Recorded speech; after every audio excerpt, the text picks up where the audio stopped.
Okay, here we're using the Carbide scraper. It's very sharp. So you can see how it just shaves the paint down. It'll also shave the wood down.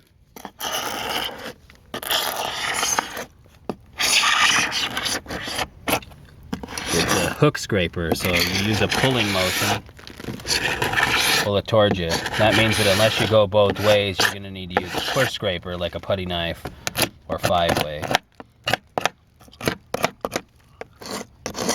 You can see he's going to get each of the edges here.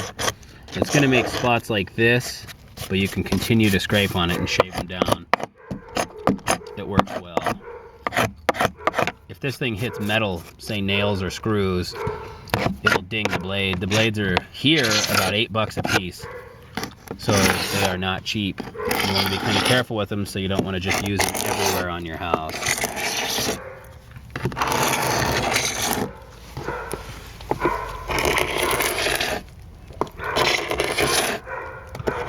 Minimal effort, not a lot of pressure. It's an effective tool.